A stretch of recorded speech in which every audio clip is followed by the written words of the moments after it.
Hello दोस्तों, आप लोगों का स्वागत है।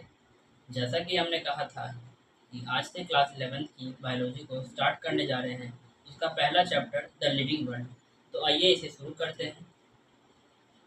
पहला क्वेश्चन आता है कि व्हाट इज लिविंग। लिविंग है क्या? Living things are the organism that show the distinct characteristics such as growth, reproduction and metabolism. Living things वैसे ऑर्गेनिज्म होते हैं जो ग्रोथ, रिप्रोडक्शन और मेटाबॉलिज्म शो करते हैं। लिविंग के बहुत सारे कैरेक्टरिस्टिक होते हैं, उसे देखते हैं। Growth, reproduction, metabolism, self consciousness and interaction. ये सब पे धीरे धीरे हम सब बात करेंगे। तो आइए पहले ग्रोथ के बारे में समझ लेते हैं। Increase in mass and increase in number of individual. Increase in mass और increase in number of individual करने का मतलब, जैसे कि एक प्लांट है छोटा सा, वो आगे चलकर एक ट्री बना, जिससे इसका मास जो है बढ़ जाएगा। इसका होने का सबसे बड़ा कारण है सेल डिवीज़न। सेल डिवीज़न उसके अंदर होता है जिसमें सेल मल्टीप्लाई करके अपने नंबर को बढ़ाते हैं, जिससे मास और नंबर दोनों बढ़ता है। एनिमल्स में भी कुछ ऐसा ही होता है। जैसे एक छोटा बच्चा है, वो आगे चल के बड़ा होता है, तो उसका जो हाइट है और मास दोनों बढ़ता है। ये एक तरह का जनरल डिफिनेशन है। ये नॉन लिविंग थिंग्स के लिए भी कहा जा सकता है। जैसे कि माउंटेन्स हो गया, इसके ऊपर स्नो और रेन का जो होता है, उससे इसका क्या होता है, वेट बढ़ जाता है और हाइट भी। लिविंग और नॉन लिविंग के बीच में एक छोटा सा डिफरेंस है, जिसको देखते हैं। In living organism growth is from inside and irreversible, but in non living things growth can be from outside and reversible. कहने का मतलब ये हुआ कि जैसे नॉन लिविंग थिंग्स है, उसमें जैसे माउंटेन हुआ, उससे अगर बर्फ़ हट जाता है तो उसका वेट जो है कम हो जाएगा, और ये रिवर्सिबल चेंज हुआ। पर वही अगर ह्यूमन बींग्स या फिर प्लांट्स में देखते हैं, तो उसका जो ग्रोथ है वो इरिवर्सिबल है। एक बार बढ़ गया तो वो वापस नहीं घटेगा। लिविंग थिंग्स में जो ग्रोथ होता है वो इंसाइड की तरफ होता है। जैसे हम सब ने एक एग्जांपल देखा सेल डिवीजन का। सेल डिवीजन जो होता है वो बॉडी के अंदर होता है, पर वही नॉन लिविंग थिंग्स में बाहर से जो मटेरियल है वो डिपॉजिट होता है। तो आइए अपने दूसरे कैरेक्टर को समझते हैं। दूसरा कैरेक्टर है रिप्रोडक्शन। आप छोटे क्लासेस में पढ़ते आए होंगे कि रिप्रोडक्शन है क्या। मैं भी आज आपको एक डिफिनेशन समझाना चाहता हूँ। चाहे तो आप इसे लिख लीजिए। Reproduction is the process by which individual produce their offspring और individual of their same type. तो रिप्रोडक्शन एक ऐसा प्रोसेस है जिससे इंडिविजुअल अपने तरह के ही ऑफस्प्रिंग को जन्म देते हैं और प्रोड्यूस करते हैं। तो आइए समझते हैं रिप्रोडक्शन क्या है। रिप्रोडक्शन दो तरह के होते हैं। पहला ए सेक्सुअल और दूसरा ए सेक्सुअल। ए सेक्सुअल में एक पेरेंट्स का जरूरत पड़ता है, और सेक्सुअल में दो तरह के पेरेंट्स, एक फीमेल और एक मेल। बहुत सारे माइक्रो ऑर्गेनिज्म में, जैसे बैक्टीरिया, उसमें एक पेरेंट्स ही इन्वॉल्व होते हैं। और जैसे ह्यूमन बींग्स, डॉग्स, कैट्स, इसमें दो पेरेंट्स का आवश्यकता होता है। जैसे कि बैक्टीरिया हो गया,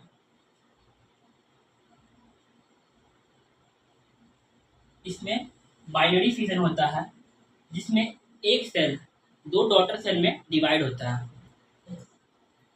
जैसे कि अपने एनसीईआरटी में लिखा हुआ है बडिंग, जो कि ईस्ट और हाइड्रा में होता है। To regeneration. रीजनरेशन के बारे में आप क्लास 10th में पढ़े होंगे। जैसे कि एक प्लेनेरिया माइक्रो ऑर्गेनिज्म होता है, जो कुछ इस प्रकार दिखता है। अगर इसका पार्ट अलग हो गया हो, तो ये दोबारा से रीजनरेट होता है, अपने पूरे पार्ट को रीजनरेट कर सकता है। इसी को ट्रू रीजनरेशन कहते हैं। और ख़ास बात की एक और पॉइंट्स हमें मिला है जो PYQ में आ चुका है, नीट के PYQ में, जो कि है fungi the filamentous algae and protonoma of mosses are divided by fragmentation। चौथा पॉइंट है unicellular organism reproduction is same as the growth. जैसे कि बैक्टीरिया हो गया, वो एक तरह का यूनिसेलुलर ऑर्गेनिज्म है। जैसे देख रहे हैं आप कि एक सेल दो सेल में डिवाइड हो रहा है सेल डिवीजन के थ्रू, इसे रिप्रोडक्शन भी कहा जा सकता है और ग्रोथ भी। तो हमें एक और PYQ मिला है यहाँ पर, mules sterile because infertile couples does not reproduce. Mules क्या होते हैं? म्यूज हॉर्स और डोंकी का मेटिंग करवाने पर जो एनिमल फॉर्म होता है वो म्यूज कराता है, जिससे ये रिप्रोड्यूस नहीं कर सकता और इसका जो जेनेटिक कोड होता है वो बिगड़ा हुआ था, इसलिए ये रिप्रोड्यूस नहीं कर सकते। दूसरा है स्टेराइल वर्कर बीज। 3 तरह की बीज होती हैं, ह्यून बीज, ड्रोन और वर्कर बीज। वर्कर बीज कभी भी रिप्रोड्यूस नहीं कर सकती, क्योंकि रानी मधुमक्खी जो होती हैं वो एक पाउडर छिड़कती हैं उन पे कि वो कभी रिप्रोड्यूस ना हो पाए। और ड्रोन जो होते हैं वो रिप्रोड्यूस कर सकते हैं। और तीसरा है इनफर्टाइल कपल्स, जिसके बेबी या फिर बच्चे नहीं हो रहे हैं वो भी रिप्रोड्यूस नहीं कर सकते हैं। उनका बहुत सारा रीज़न होता है, वो क्लास 12 में हम सब आगे पढ़ेंगे। ये मेटाबॉलिज्म की तरफ बढ़ते हैं, इसे मैं रब कर देता हूँ।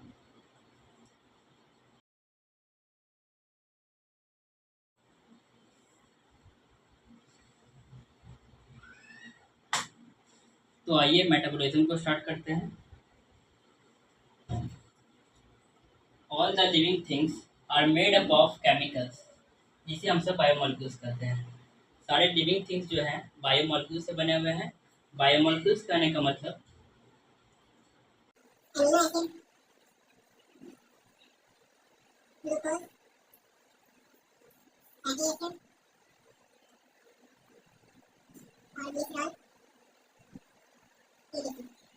ये और भी तरह के होते हैं, इसे बायोमोलिक्यूल्स चैप्टर में कंटिन्यू करेंगे।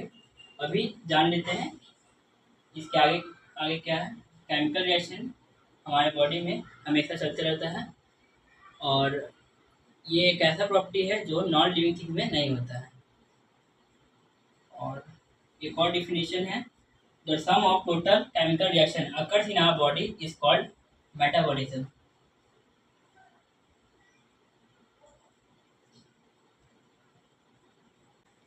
जो भी हमारे बॉडी में केमिकल रिएक्शन होते हैं उसी को मेटाबॉलिज्म कहते हैं। ये अब चौथे कैरेक्टर पे जाते हैं, जो है self consciousness.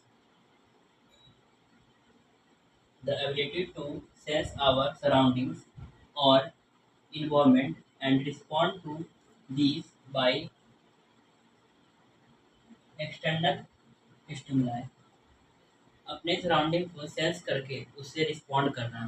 By external stimuli कहने का मतलब सेंस ऑर्गन, जैसे आई, ईयर, नोज एक्सेट्रा, ये सब के थ्रू हम सब रिस्पॉन्ड कर सकते हैं एनवायरनमेंट को। जैसे कि कुछ प्लांट का एग्जांपल देना चाहते हैं, जैसे don't touch me not plant, जिसको छूने के साथ ही क्या होता है, वो अपना पत्ता जो है बंद कर लेता है। ऐसा बहुत सारे एग्जांपल है, जैसे प्रोकैरियोट्स में भी ऐसा कुछ होता है। और एक इम्पॉर्टेंट पॉइंट है, photo period affects the reproduction in seasonal method. इसका मतलब हुआ कि सबका जो मीटिंग टाइम होता है अलग अलग होता है। जैसे गाय हो गया, डॉग हो गया, ये सब का जो ब्रीडिंग टाइम होता है वो अलग अलग होता है। Human beings are well self conscious. जो ह्यूमन बींग्स है वो वेल डेवलप और सेल्फ कॉन्शियस हैं। तो आइए 5वें कैरेक्टर की तरफ बढ़ते हैं, जो कि है interaction, correlation and individuality among themselves. इसका मतलब हुआ कि हर एक चीज़ जो है साथ में कोरिलेट और इंटरेक्ट है, और उसका अपना एक इंडिविजुअल प्रॉपर्टी है। जैसे कि सेल से टिश्यू और और टिश्यू से ऑर्गन बनता है, और ऑर्गन से ऑर्गन सिस्टम,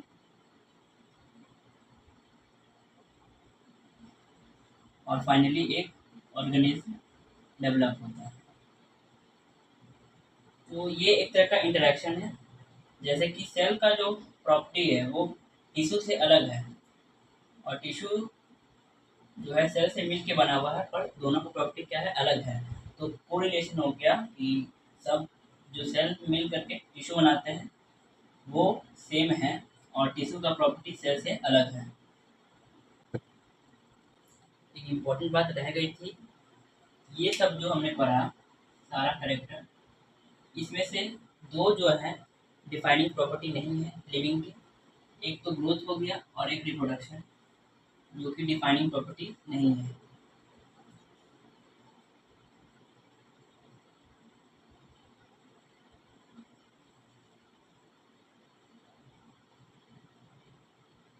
नहीं है। कहने का मतलब इसके लिए बहुत सारे एक्सेप्शन हैं। जैसे ग्रोथ में हम सब पढ़े थे, नॉन लिविंग थिंग भी ग्रोथ कर सकते हैं, और रिप्रोडक्शन में कुछ ऐसे ऑर्गेनिज्म थे जो रिप्रोड्यूस नहीं कर सकते, जैसे कि म्यूज, स्टेराइल, वर्कर बीज और इनफर्टाइल कपल्स। और ये तीनों का कोई एक्सेप्शन नहीं है, और ये हमारे डिफाइनिंग प्रॉपर्टीज में आते हैं। तो ये तीनों अपने डिफाइनिंग प्रॉपर्टी में आ गए।